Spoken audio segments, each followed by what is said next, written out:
Good evening. Thank you all for coming at short notice. My name is Dean Godson. I'm Director of Policy Exchange. It's my pleasure to be able to welcome you all tonight for this first event in our series, which inaugurates our new prosperity program. There'll be 3 book launches. This is the first of them. We're delighted that Jesse Norman, whom I joined Policy Exchange with on the same day, so we're sort of graduates of the same class back in 2005, Andrew Bailey, whom I haven't seen very much of since our university days together when my hair was on my head rather than on my face. So Andrew was just about able to recognise me, but it's a great privilege to be able to, second of Jesse's books that we've had the pleasure of launching, first on Edmund Burke, part of his own series as one of the most important conservative parliamentary thinkers of our time. We're glad that colleagues and others are here. The usual policy exchange, house rules obtain, no question too outrageous. You just have to state your name and organisation first. So looking forward to a proper, if not a dust-up between our 2 protagonists, at least a thoroughgoing intellectual exchange of the kind which we expect from them both. Please join me in expressing our pleasure in their presence and look forward to your own participation in tonight's event as well. Thank you.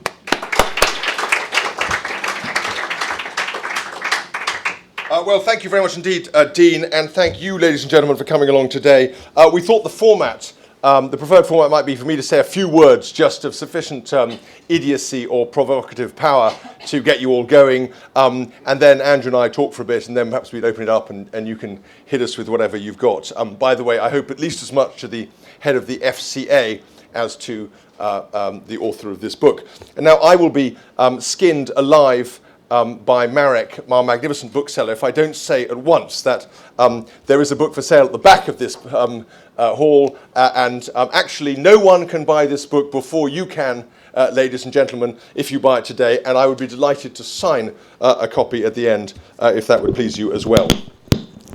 So thank you very much indeed. Let me just set the scene a little bit, if I may, for you, and may I say that it's testimony to my chair, to Dean, and to the pulling power of Policy Exchange that somewhere between Adam Smith and the alcohol that is being made available freely tonight and the absence of World Cup game, one email has been enough to secure this astonishingly high quality and prestigious crowd. And I'm very, very excited that is the case. We're here, at least I'm here, to celebrate this fella, Adam Smith, a man who is as widely traduced as he is celebrated, undoubtedly the most influential economist who ever lived, and I think, without much doubt, one of the most influential social scientists of any kind. And if you read the book, I'm not going to try to summarize such a cornucopia of intellectual riches, but you will discover that amongst other things, Smith isn't just the greatest political economist of all time and the father of economics, he is also the father of social psychology. And I think that gives a completely different way of thinking about Smith, because it forces us to deal with these 2 great works, not individually, The Wealth of Nations on one side and The Theory of Moral Sentiments on the other side, and of course the unpublished samizdat notes that make up the lectures on jurisprudence in the middle and the early essay on astronomy and the stuff on language. We can't just take those things individually, we have to pull them together into one coherent account of what Smith is saying. So let's just anchor him a little bit for those who aren't necessarily quite au fait with the history. Born in 1723 and dies in 1720.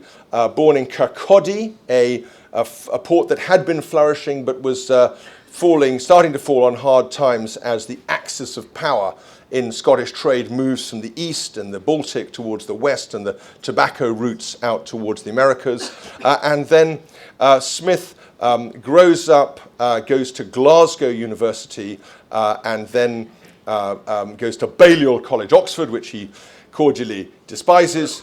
Interestingly, he attributes the excellence of the Scottish educational system at the time, which is of course 5 universities, as opposed to the 2.5 in England, Oxford, Cambridge, and the Inns of Court. He attributes the excellence of the Scottish university system to the fact that in Scotland, unlike in England, the students actually pay for the lecturers. So I think it's appropriate to credit to Balliol College, Oxford, where this contrast becomes manifest to him, the role of the true home of student fees.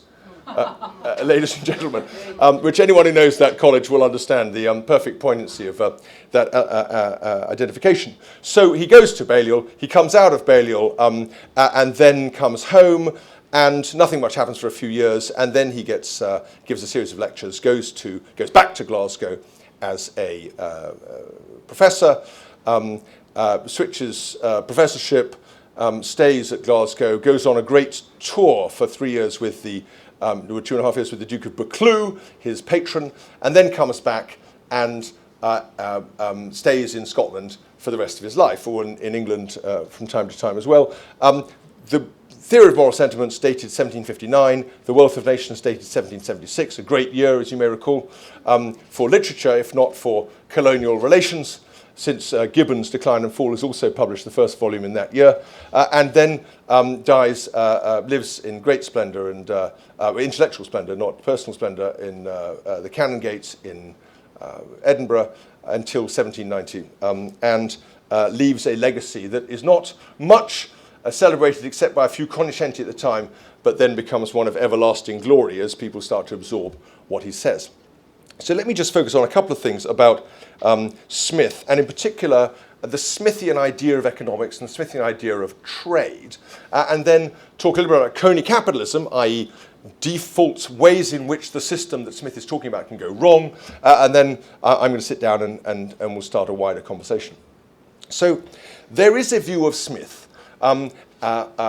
which is, there are two views of Smith which we can contrast, I think, actually. One is that Smith is the market fundamentalist par excellence, somehow an apologist for human inequality, a great advocate of selfishness, and the selfishness embedded in the market system as he's supposed to see it in the Wealth of Nations. And the other is that he's the great libertarian, a laissez-faire thinker who celebrates the abolition of interventions into markets and seeks a minimalist or ultimately vestigial state. Neither of these two views is remotely correct.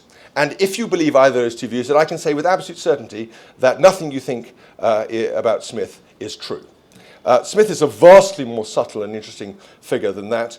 And for him, markets are not merely the economic atomistic entities of our current theoretical economic models. They are institutions, they are living, breathing entities. We're full of people who have preferences which change over time and change in reaction to each other. They are dynamic, they are continuously evolving, and they don't just evolve in themselves, but they also evolve in relation to the state. So he has a theory of how the state, a political theory about how the state evolves over time, notably in Book 3 of The Wealth of Nations, in which what is seen as the progressive elaboration of property in the form of government was always developed together, he says, develop, as it were, pari passu. And the result is an evolving conception of political economy that anticipates and in some respects forms the template for the Darwinian idea of evolution. And Darwin himself was a great student of Smith, and it's no surprise that the Darwinian theory, when it does start to get revealed in all its glory, has some very Smithian elements. So that is the conception of markets that we're sitting there. It's not surprising in the nest of interventions in markets that existed in the 18th century, in which they were very much the creature not merely of state decisions about customs and excise and the Navigation Acts and the like, but also of clerical and church interventions or guild interventions. It's not surprising that a liberalising message, that is to say, what he calls the system of natural liberty, the removal of impediments to trade, should act to create not merely wealth but also greater equality. After all, the whole point about markets as an era is that they are characteristic of the commercial what he calls commercial society. And commercial society is the replacement, is the successor to feudalism. In feudalism, a person is subordinate personally to another, but in market society, Smith says, every man is in himself a merchant and lives by exchanging, and that is to say, lives in a context of presumed equality, and one where there may be dependence, but it's economic dependence rather than personal subordination. So, of course, in that context, a liberalizing message can be both equalizing and also socially enriching.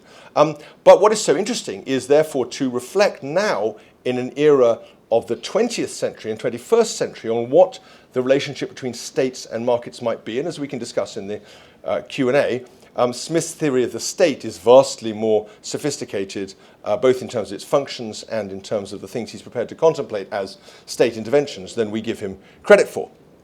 Let me now say this. So that is what markets are in broad outline. But markets, of course, and we're talking 50 or 60 years before the development of capitalism, capitalism in its modern sense, and don't take my word for it, you can look at Angus Madison or other great theorists of the longue durée in economics. Capitalism isn't really get going until the 1840s, when you start to see corporations as autonomous pools of capital working alongside and sometimes through and often against markets. That's that combination of markets and corporate power that constitutes, as it were, modern industrial capitalism. And that's before, that really is, we're operating 50 or so years before that with Smith, and in fact more like 65 or 70 years when you get to The Wealth of Nations. So Smith is not a theorist of capitalism, he is a theorist of markets. But astonishingly, he has a theory of what happens when markets and pools of capital go wrong. He has what you might call a theory of crony capitalism. That focuses on three things. And I think it'd be very interesting just to spell those out, not just because I think they're interesting themselves, but also because I want to ask Andrew some questions about how he thinks crony capitalism is being fought by the FCA at the moment in the financial markets. So there are three things. The first is rent extraction. Okay, now rent extraction, very broadly speaking, is the charging of a non-market price, and you can have good rents in the form of the goodwill and the prestige that occurs when you're associated with branding, but you can have bad rents which occur when companies seek preferred positions, often by manipulating legislators. So that's one thing, rent extraction. And the second is what you might call informational and power asymmetries between insiders and outsiders. Fascinatingly, Smith says that whenever there's a conflict between the masters, that is, people who control labour, and the workers, the interests of the workers should always be preferred in legislation, because the playing field is so naturally unfair between the two, because the asymmetries of power between the two are so great. And I invite you to think about what asymmetries of information and power we might be thinking of these days, especially in relation to things like technology platforms. And then the final one is what's known in economics as the principal agent problem, which is, broadly speaking, we pay them and then they don't do what we want. And shareholders with managers who essentially succumb to their own agendas and do not discharge the function for which they have been put into place and may, in some sense, go native or the like. So those three things are characteristic of Smith's analysis of what I take to be crony capitalism, and just as strongly in the 1770s and 80s in relation to the East India Company and the mercantile system and the great colonial empires that were building up at the time, but just as strongly then as now. Those three ideas, rent extraction, informational and power asymmetries, and a principal agent problem. Having said that, ladies and gentlemen, let me shut up. Let me end by repeating, in deference to Marek, that this book is available to be sold at the end of the evening, and I hope you'll load up on it and buy some early Christmas presents for all your friends. Thank you very much indeed.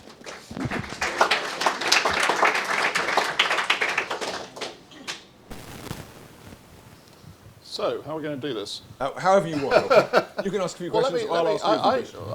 Let me offer a few thoughts as well. I've had the advantage of reading the book as well, so I got an advanced copy, which was tremendous. And it's let me say, without any sense of bias, it is a fascinating book. I mean, in a sense, when you said you were going to write a book on Adam Smith, the first thing is another book on Adam Smith. But I can tell you that I'm not making that noise. Or even that noise. it's actually well worth a read for the reasons that Jesse gave. And actually, for me, it actually joins up two of the things that I've done. Firstly, what I've done for the last 30-odd years, which is public policy, and particularly in the world of central banking and regulation. Before that, actually, I did a PhD in economic history and taught economic history. So I have a period just after Smith, so it appeals to me in more than one sense. And I think you're right to highlight, Jesse, I think a few things that I'd pick out about Smith. I mean, firstly, some of the misconceptions of Smith that have been created. And I think you make an interesting point in the book, which is true, is that Smith comes from an era when economics was, I think you used nearly this phrase, descriptive rather than prescriptive. I think prescriptive economics actually really probably postdates certainly the 1815 Corn Laws, passage of the 1815 Corn Law, and what eventually becomes quite topical today, given the comments that were made earlier today, the campaign for the repeal of the Corn Laws. And I think economics at that point becomes more prescriptive. But in Smith's era, it was essentially descriptive, and far more. And the Wealth of Nations is essentially far more of a descriptive book. And I think that's interesting for a couple of reasons. First of all, I think it has probably lent itself to people interpreting Smith in different ways, because in a sense it's there to be interpreted.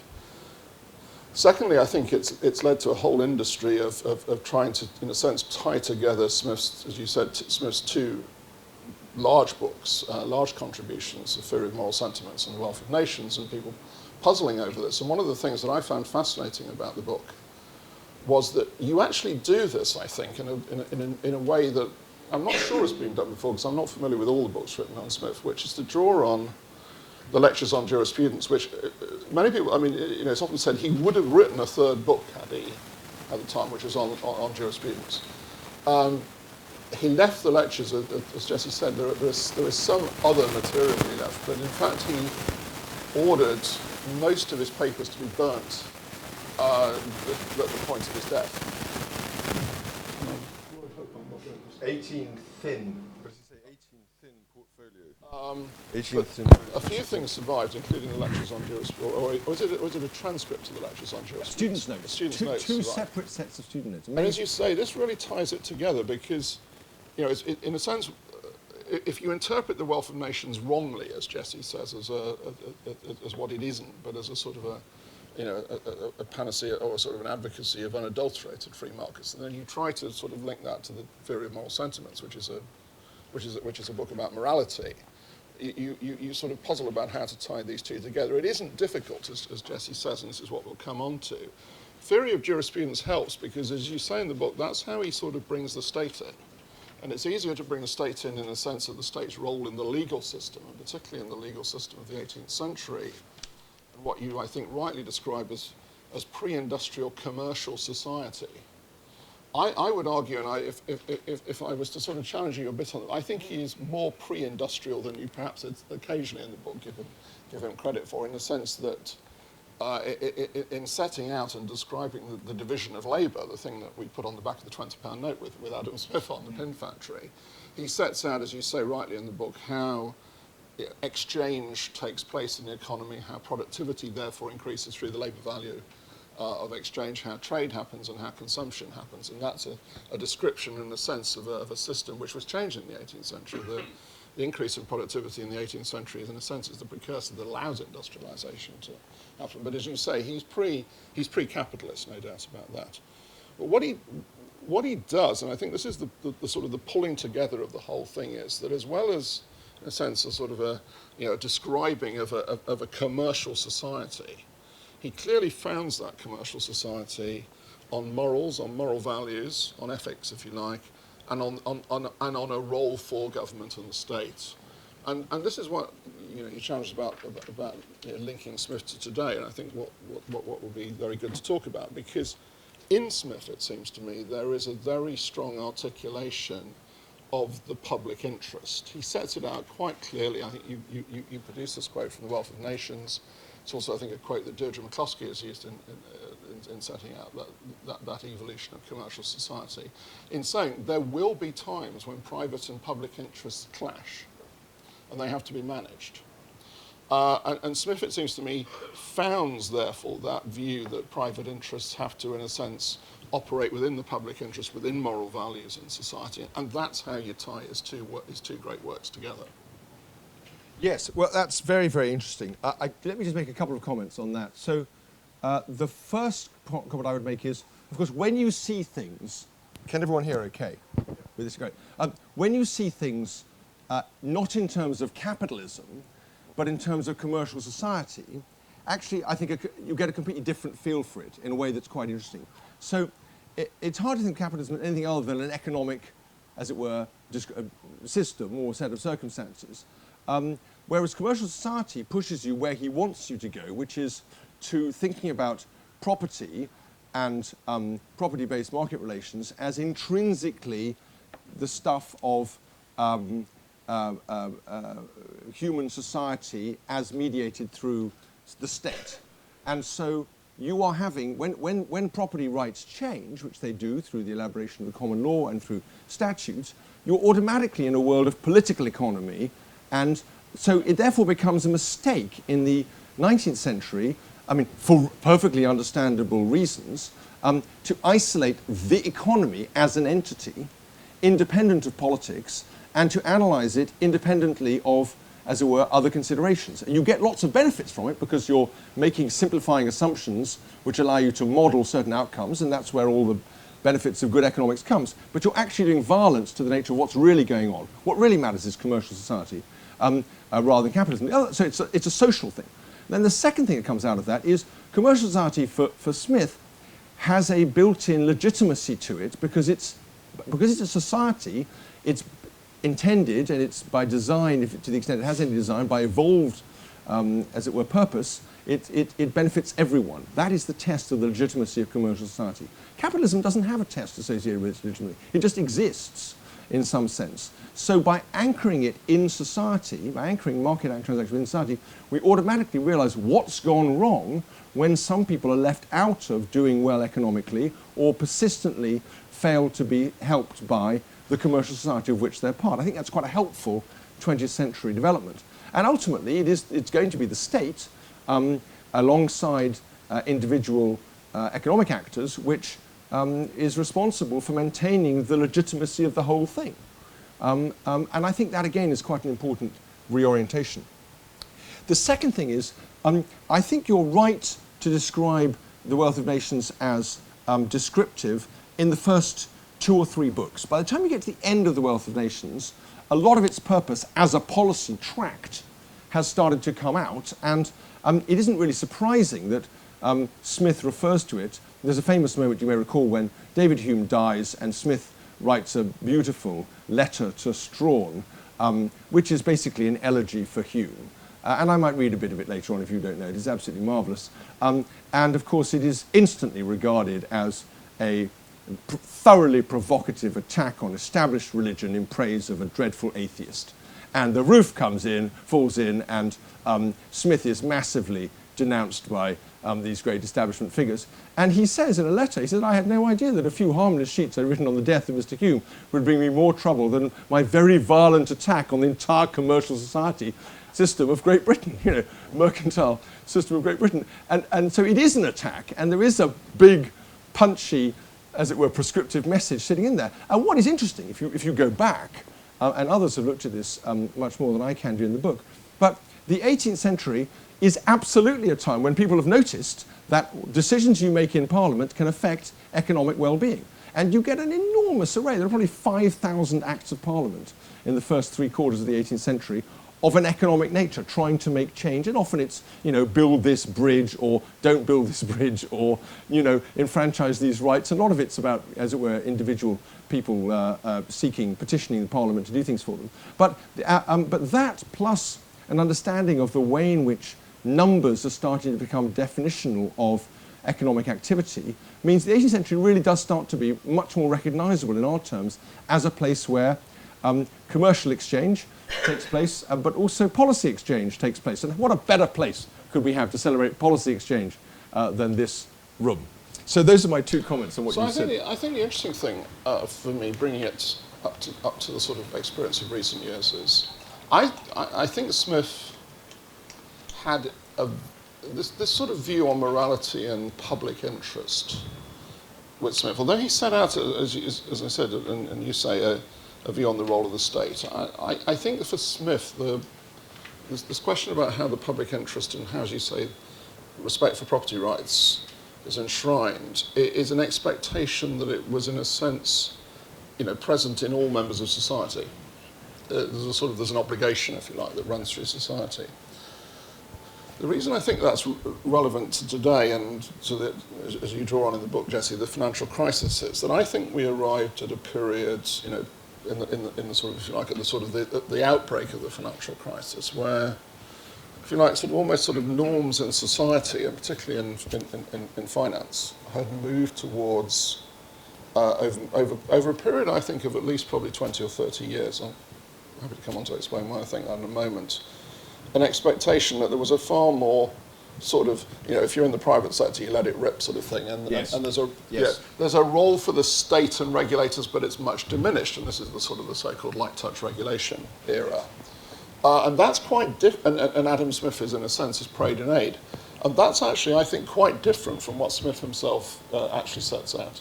Yes, I think that's absolutely right. And, of course, Smith has a theory of norms, if I can just be a little bit technical for a second, and in the Theory of Moral Sentiments, a book of social psychology. And that theory is all about how do we come to agree certain things about moral or social behaviour amongst ourselves. And the way he thinks we do it is that, very broadly speaking, we seek to be, not merely to be loved, but to be lovely, that is, to be worthy of love or esteem by others. And so we try to do things that we think will earn others' esteem, and it's a form of competitive behaviour in a way in its own right. And that, for Smith, creates this great ambivalence between the socially and sometimes economically enriching effects of that competitiveness and the spirit of materialism which animates it, which he really despises. And so there's this extraordinary kind of interplay between those two things. And he thinks that there's something rather debased about the human instinct to admire the rich and the powerful, and to enjoy and to spend all one's money on what he calls trinkets of frivolous utility, a phrase he greatly enjoys and uses a couple of times. More often, it should be said, than the words invisible hand in The Wealth of Nations, which he uses just once.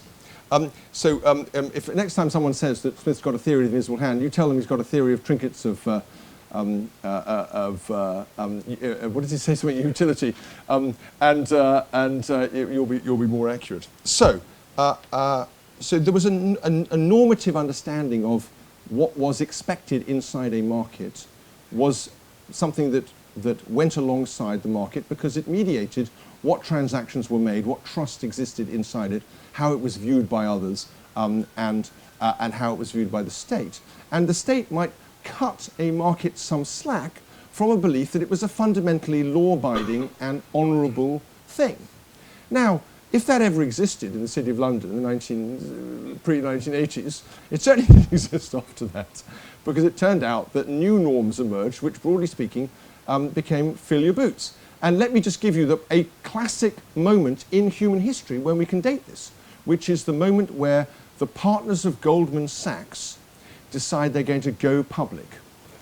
And that's a crucial moment, because that moment is the moment where Goldman Partners decided that the accrued goodwill in the partnership of 150 years was going to be capitalized and trousered by that generation, okay? And of course, they didn't want to do it. They were worried about they thought it was embarrassing because they would be essentially taking money as it was, which other partners. 150. The revenge of Goldman Sachs. Exactly. Goldman's blocking technologies being used. No. So for 150 years, partners had not helped themselves to the loot, and this generation did. So they had to tell themselves a story. What was the ratifying story? Well, we're never going to get there. The ratifying story was we live in a cutthroat world, ladies and gentlemen, and this bank cannot survive if it doesn't have access to more capital. And a private institution with goodness knows how many $1 billion of capital that we have, and goodness knows how much capacity we have to borrow in the markets, on top of that, is inadequate. We need to become a full-throated public institution. And of course, the effect of that was that those partners who happened to be sitting on the chair when the music ended made of the order of $100 million apiece. Now, that, to me, was a very important moment. And if you had talked to the previous generation of Goldman partners, one of whom I knew very well, John Whitehead, who'd been chief executive of Goldman in the 1980s, they would have been spinning, and they were spinning in, not in their graves or in their seats. And I think that just makes the point you make very nicely. Well, just to develop that a bit, a year or so ago, I did a little bit of work for a speech I gave on the history of senior executive remuneration, actually in the US. The UK is, in a sense, because evolved around it. And it was quite interesting looking at it over time, because what you find is that for a period really from the Great Depression through to the end of the 1970s, there is almost what is often described as a sort of almost a cultural norm, which in a sense says it is somehow morally a bit invidious for senior executive remuneration to get too far out of line with average earnings in a company. And this holds. The Great Depression is obviously a searing experience, and it would almost be sort of frowned upon in the society if you broke that norm. And then in the 1980s it changes, and if you go back to economics for a moment, that's the period in which agency theory starts to emerge on the scene. And agency theory really, in that context, you were saying earlier about principal agents, where the principal agent issue comes back in. In that context, it's about how in a sense, you incentivize management to earn returns for shareholders. And that, put simply, that change goes up to the financial crisis.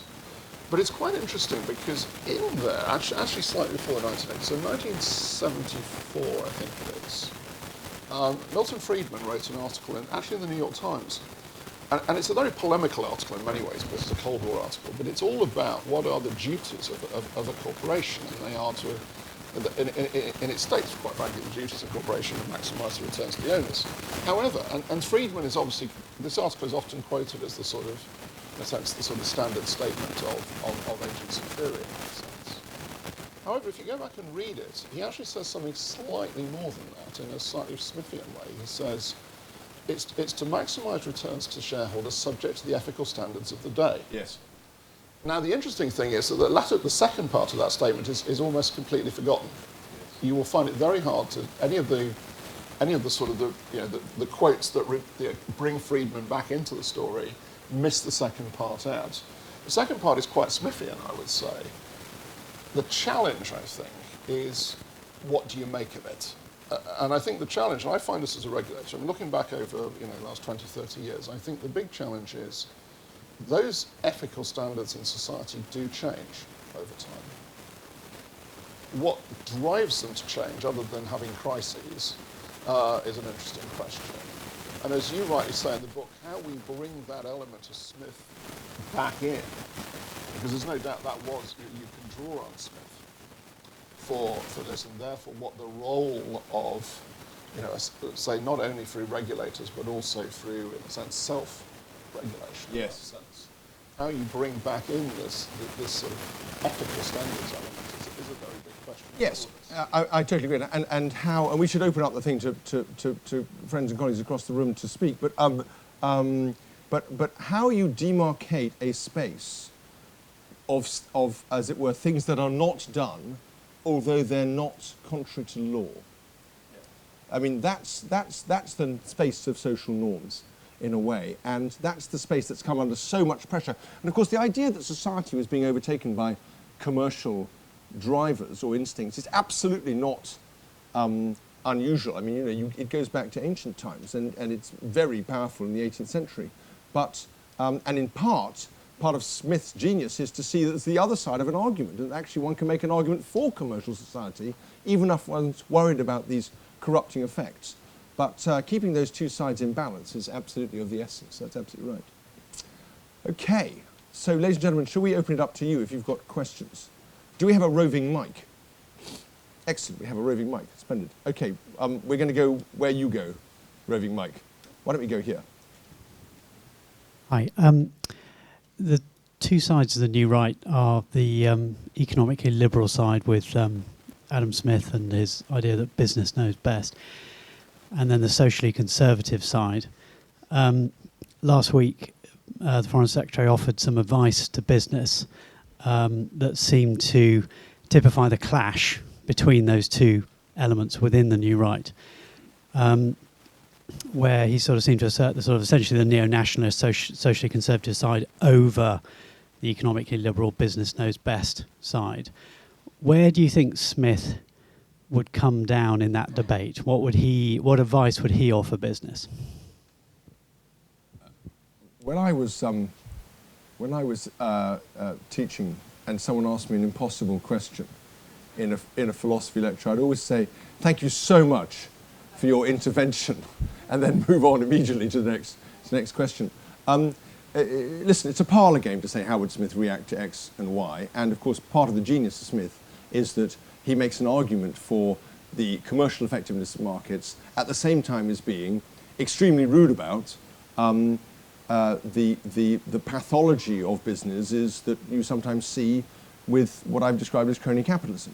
Now, I don't actually think that's what was going on last week. I think what the Foreign Secretary was talking about was not about business. I don't know, no one knows, but I think he was talking about lobbying, and that's a different matter. And we do know that Smith would have had real concerns about what you might call excessive lobbying that might end up perverting the political system. I don't know whether, I mean, if we will come in, we'll tag team as we go. Keep going, we'll go here. I'm not going to name names when I know you because that's invidious. For the many I don't, exactly. Jeffrey, sorry. My name is Jeff. My name is Jeffrey Owen at the Policy Exchange. I know this may be playing the parlour game, which we shouldn't be playing, but inevitably one thinks about what he, Adam Smith, might think about some of our current debates.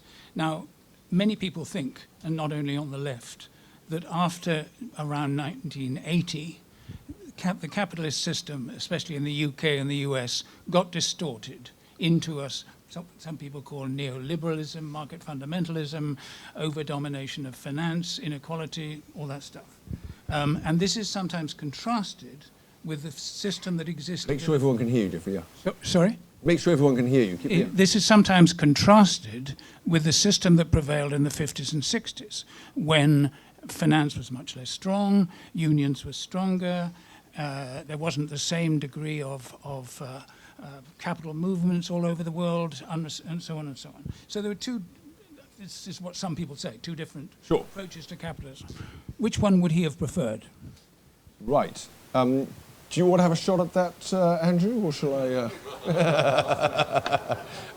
Okay, I'll have one more shot on this, and then so my view on that is, first of all, the first thing Smith would do is actually look at the facts, okay? And of course, one of the things one forgets about Wealth of Nations, if we're going to focus on Wealth of Nations, is that it's heaving with facts. Okay, Smith doesn't just give you one theory of markets, he gives you a whole bunch of different ideas of markets, and then he looks in detail at how the labour market works, how the herring market works, how the corn market works, and all these other things. I mean, it's very market-based, as you might expect and hope. Lots of evidence. And so if Smith were looking at the facts, I think he would distinguish between the shift in norms, which undoubtedly took place at some point between the 80s and the 90s, some point around there, in America and in Britain, and to a lesser extent in other countries as well, and the actual shift in economics.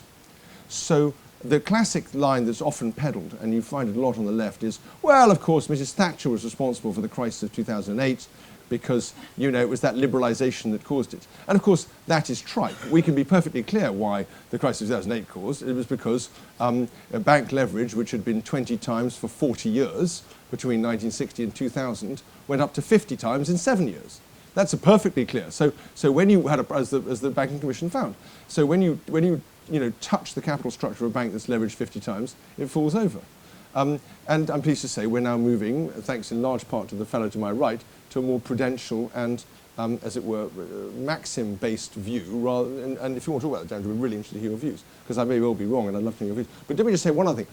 The norm thing is different.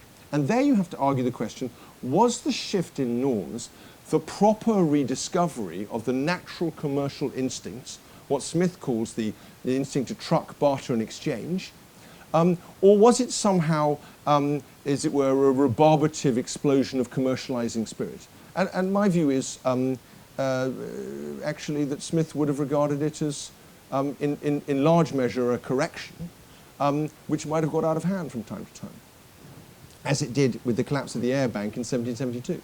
I mean, just right. I think one of the fascinating questions that is embedded in this, and if you use the sort of financial crisis as the example, is how was it that this change, this change in, you use bank leverage as the sort of as the measure. How was it allowed to happen in a society that, it sort of recognised the risks involved? There were people who recognised the risks involved, but the prevailing sort of, in a sense, social norm was what I sometimes call the sort of the rising tide lifts all boats phenomenon. If banks are doing well, everybody will benefit. There was a good, you could hear that, and that was the light touch regulation. It wasn't invented by the FSA. There was a much broader, in a sense, acceptance that was the right thing to do. And I think how that came about is a salutary lesson for all of us. I can honestly say, in my the roles I've had recently, I always said, the most important thing is to try to get established in this country and in other countries an institutional system of financial regulation that is robust to some of these changing norms, because history tells us, just as it did with monetary policy actually until the 1990s, that we don't have a system that we can rely upon as being robust to some of these sort of shifting norms that will happen in society. Yes, and we might need to alienate some day-to-day accountability in order to build more security against periodic crashes. Yeah, and in a world, quite rightly, by the way, and I think this is consistent with Smith's view of the world, where appropriately agencies like my own are publicly and transparently accountable, because just to say, I joined the bank in 1985. That was in a sense, we were probably already into the shift by then, but there was still vestiges of the, behind the scenes, you got people in and told them, I wouldn't do that if I were you, and they sort of very much so. Went off. Whether they actually dutifully went off and did the right thing is another matter. There's a sort of parlour game that I sometimes play with people who I know have been around a long time, say, do you ever think there was a golden age of honesty? And I can tell you, very few of them say yes. There's a fantastic, I won't name the person, but a fantastic story one of them once told me, that in between finishing at school and going up to Oxford or Cambridge, he worked at a merchant bank, and this was back in the pre-Big Bang days. And in those days, if you were the broker to a company as a merchant bank, you got the results of the company several days before they were published. And there was a thing called a pink slip which you could fill in to trade the stock, knowing the results. Yeah. And he was morally outraged by this, he said, as a young man. And he went home and told his father, who was a judge, assuming that his father would be morally outraged. His father bought the stock.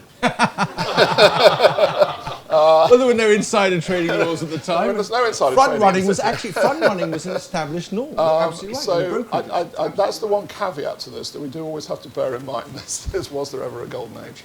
Okay, let's get some more questions. If we've got several questions, we can go more than one at a time. Come here, let's have a female voice. I love discussions about norms, but norms require a community that knows what's going on. Yeah. And the dilemma today is there isn't really such a community. So 30 years ago, I knew that a lot of private doctors were absolutely ripping off the health service. They're in Harley-Strasse all the time. Nobody knew or cared, and it was all in London, because in London, they lived in Wimbledon and they worked in Harley Street, and people at home didn't know what they were doing. But other parts of the country were self-regulating, because if you lived in Guildford or you lived in Chelmsford or you lived in wherever else, people at home and at school knew your professional reputation. So exercising the effectiveness of norms means you can't really be anonymous. And one of the dilemmas, I think, is that people are now anonymous. And so perhaps one of the, I think, most shocking experiences I have in my life the last 18 years is the abuse of where and how people pay their tax. So I'm supposed to be an elite headhunter, and I'm literally sort of mouth open when people tell me about they live in Monaco and they live here and they live there and they've been brought up. I just think it is completely extraordinary. I do not think Adam Smith would have ever countenance that people behave in that way, or that corporations would behave in such an amoral way about where they pay their tax. And these are sort of deeply alienating behaviours. The second point about norms and being self-regulating, which is what I really believe in, is that I've always said, what a joy Britain, you know, out of the FTSE 100, between 40 and 35% of the FTSE 100 chairs and chief executive are not Brits. But that also brings with it a slightly amoral attitude towards responsibilities to Britain, which I've only recently been reflecting on in the case of Brexit. So when I was in the cabinet, you knew that the captains of industry were actually sort of big Brits who wanted Britain to do well and had a sense of responsibility. It all sounds terribly pompous, but it is really, I am rather pompous and old-fashioned. So I want to know what Adam Smith would think about all of that, which is really my way of making a comment. Well, thank you very much indeed, Virginia. Let me have a shot at that, and then if anyone wants to come in, do. I think there is this fascinating thing, this tension, and you find the 18th century right now, between what you might call virtue and wealth. And people who've acquired wealth want to be able to tell a story about their own virtue. Because, of course, in Smithian terms, everyone wants to be, not merely to be loved, but to be lovely. And so the story they tell is how, and of course, as you know, there are different stories. For people who are not wealthy, such as many politicians, it is, but for their priceless commitment to public service, they would be running FTSE 100 companies at any one time. For people who've made it in business, it is in a dog-eat-dog world of meritocracy, you know, merit must triumph, and thank goodness I've been able to make it to the top. And really, it's not about me; it's about the system that rewarding, you know, secretly me. And I think that's part of the problem.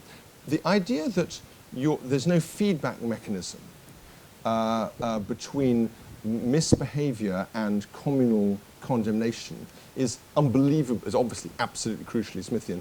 And of course, it comes. One has to remember that Smith isn't merely a philosopher and a political economist. He's also a quietly but pretty obviously Scottish Presbyterian.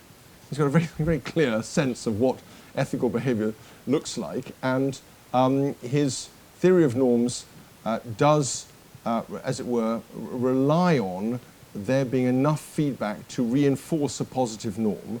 And when you get, and the fascinating thing is then to look at how this theory, which can be used in the macro sense, but also in the micro, works in a technology-enabled world where norms can get going at very low cost, as it were, using technology, and can sometimes take flight through anonymous support, although in fact everyone thinks they're completely disgusting. I don't think we have an answer to that question. No, and I think you pose a fascinating question, because I think one of the things that lies at the heart of this, and I think, you know, as somebody who's not a politician, I can sort of put this back to you, is, you know, going back to... I'm speaking as a headhunter. I got that. But, you know, Smith set out in a sense, this question about sort of norms and morality. So the question about, you know, in a sense, the role of the state for saying that is an acceptable practice or it isn't, and actually the role of broader society for saying that's an acceptable, because the state's only a function of society in that sense. You know, for what is an acceptable practice in terms of paying tax, for what is an acceptable practice in terms of transparency about who owns the property around this building, yeah, because it's not easy to find out who owns the property around this building, because it's probably not owned in this country, actually. You know, these are very deep questions, which I think, you know, there's an important question about, you know, what are the norms and how are they established within society? But it also does point to a kind of transparency agenda. You know, if you made clear what the ownership actually was of many things, then these feedback mechanisms could start to operate. And there's potentially an enormous area of public policy. You can, Virginia, but we've got other questions, so let's be very quick. Yeah. Red Gold, that you had to say how many board meetings the non-executive attend. But I thought, why not make all boards and also say where they pay their taxes? I mean, there'd be a whole of rage, but why shouldn't it be more transparent where people pay their taxes? Indeed. I mean, yes. Sorry, we're going to go with another lady, and then we'll come to you, Sally. So I'm Cheryl Schoenhart Bailey. I teach at the LSE. I know a lot more about the early 19th century British history than I do about Adam Smith. But let me ask you, if we were to bring a little bit fast forward Adam Smith, sort of thinking about classical economists, and lump him with David Ricardo, David McCulloch, or what I'm wondering is, does it even make sense, and I'll play devil's advocate here, does it even make sense to learn lessons from figures who were living in a society very much, and a lot of people are dancing around this, very much shaped by Christian values?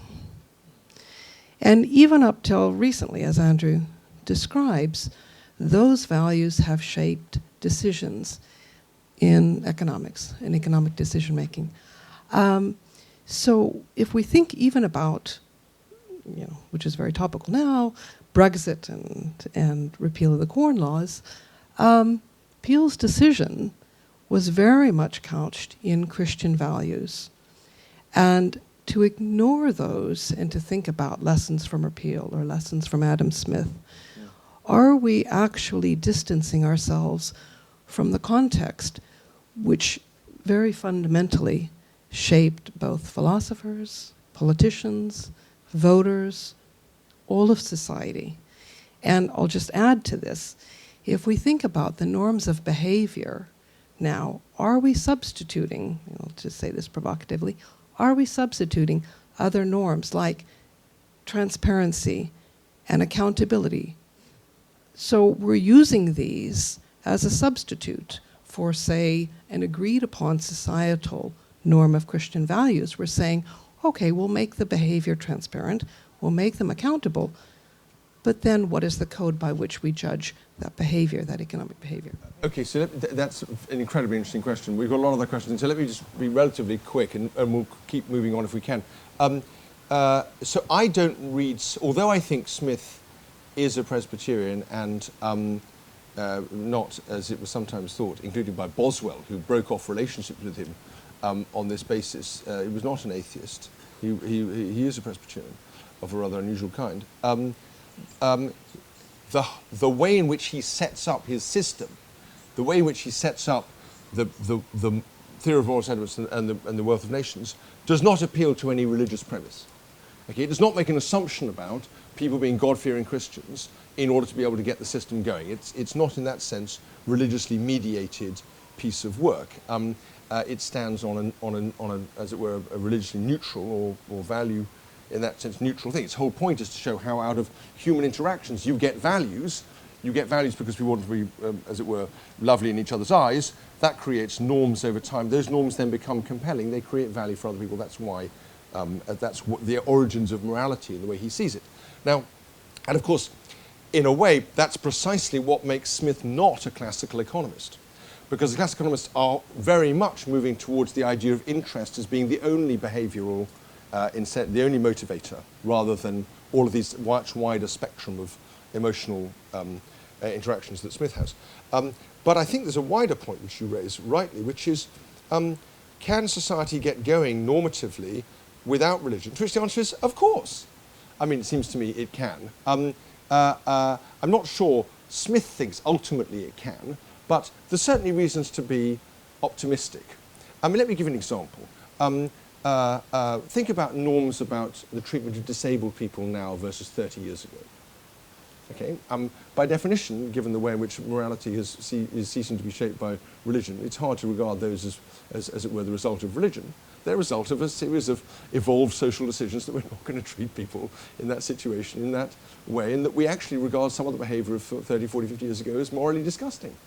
Now, I think that's a rather achievement. I like that. I don't know whether others feel the same way, but so I think we can certainly move forward, as well as worrying about some of the specific normative failures that we find elsewhere in society.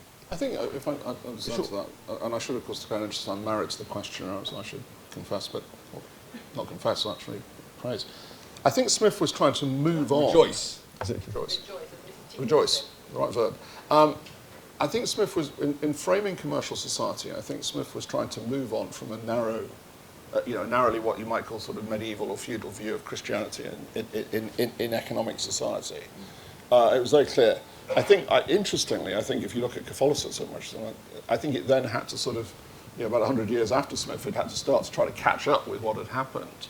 But I, like you, I don't regard that as suggesting that Smith was in any sense atheist.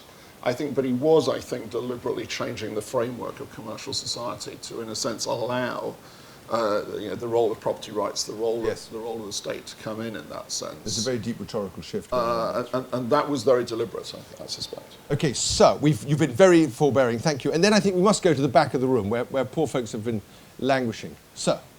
Thank you very much. My name is Paul Carroll, and I ask my question in the spirit of your book title, What Smith Thought and Why It Matters. In regard to the Navigation Acts, now, my recollection of Smith's view of the Navigation Acts is that by excluding the Dutch, by shrinking the market, that it was against his ideas of open markets, broader markets, and greater prosperity. But even more important than that was national security. And so he supported the Navigation Acts in spite of the fact that it was economically less than ideal. Now, onto the why it matters part. Thinking of today, then, do you think then that things like the U.S. announcing punitive tariffs, for example, against would be more justified against maybe China, but far less justified against the European Union and Canada, because they are certainly less of a problem with national security. So, punitive tariffs for national security, yes or no? Okay, right. So thank you for that. Thank you for that final invitation. You have a remarkably nuanced understanding of Smith's view. Thank you very much indeed for that. You're absolutely right. Smith despises the Navigation Acts for their effects on commerce, but he regards them as regrettable necessities for their effects on national security. And of course, they are just one of a very wide range of interventions he's prepared to contemplate, which include taxing spirits more than beer to reduce the consumption of alcohol, temporary monopolies, a duty in law to pay workers in cash rather than in kind, higher tax on rent than in kind. Money. There are lots of different interventions. And of course, special regulation of the banks and of currency. So that's absolutely right. Smith absolutely, of course, Smith believes that liberalising trade is absolutely going to increase people's well-being and prosperity. He also thinks, brilliantly, that there can be moments where you want to discipline someone from cheating. The game theorist in him doesn't want to allow the possibility that you might not want to, as it were, create a tariff or the equivalent in order to keep people honest. Now, you can then, I'm not going to do this, but people can then apply this analysis as they see fit, perhaps in the way you've described or in other ways, but that gives you the tools to do so. Okay, where's our microphonist? Forage heavily at the back there. Hi, so I can buy your book. What's your name? Sorry, Rob Hutton from Thank Bloomberg. you, Rob. Unhelpful question. I can buy your book for, I think, £25 at the back of the room, or I can get it for £20 on Amazon. Yes. I was wondering if you could offer me any... He won't sign it on Amazon. My signature's worth £5 a book, Rob. Load up. Come on, let's keep going. Any other questions? Tom Dixon, Chief Executive of Freedom. So, Freedom? Yeah. Wow. So, I'm impressed with okay, that. it's a parlour game, but we're playing parlour games. What would Smith today think of the idea of the United Kingdom unilaterally removing all import duties, following the example of Singapore? Gosh. It's not a straightforward question, as I've described. I think he would see it in the context of the way a market had developed, as well as in the context of the economic benefits of the time. As I've said, he understands that markets and societies evolve in their economic basis. So his judgment is that it can make sense to impose tariffs under some contexts if what you're trying to do is to preserve or direct capital towards areas of your greatest productivity. So I don't think one should see Smith as a kind of natural laissez-fairist who automatically wants to lower import barriers, possibly in the hope of others will lower their import barriers. I think he's operating within a much more sophisticated conception of the way in which markets evolve and interact with each other. I think that's right. I mean, I think it's quite hard, I think, to impute an answer to that from Smith. The debate that ensued in Britain in the 19th century on unilateral free trade, which is really, I think, a Cobdenite debate, not a Smithian debate in the sense of tracing it back. I think Smith predates that, so I find it quite hard to really give you an answer on what would Adam Smith have. If you take your question in the context of what I might call sort of the unilateral free trade position of the UK, particularly as it evolved in the sort of late 19th century and the sort of Cobdenite and post-Cobdenite period, I think it's pretty hard. I'd find it very hard to sort of impute an Adam Smith answer to that question. We've got a couple of minutes, ladies and gentlemen. Are we finishing? Where's Dean? Are we finishing at 7:30? Is that my general? In that case, let's take a final quick round of questions from anyone who hasn't asked a question so far. So, a couple up the front here. Anyone at the back? Okay, three quick fire questions at the front. Malcolm Hurlston, do we know anything about Adam Smith as a consumer? If he'd had to catch the East Coast line down to London on one occasion, would he have cared whether it was nationalised or not? or would he have liked just an efficient service? Very good question. Thank you. Nelson Biddle. I lived in Japan in the 80s, and at the time, the head of a Japanese company could earn no more than 8 times the lowest paid worker. Now, this was ethical. It was smart. It was enlightened, because they wanted to keep the unions out. But in addition to that, they understood the importance of having the entire organization pulling in one direction.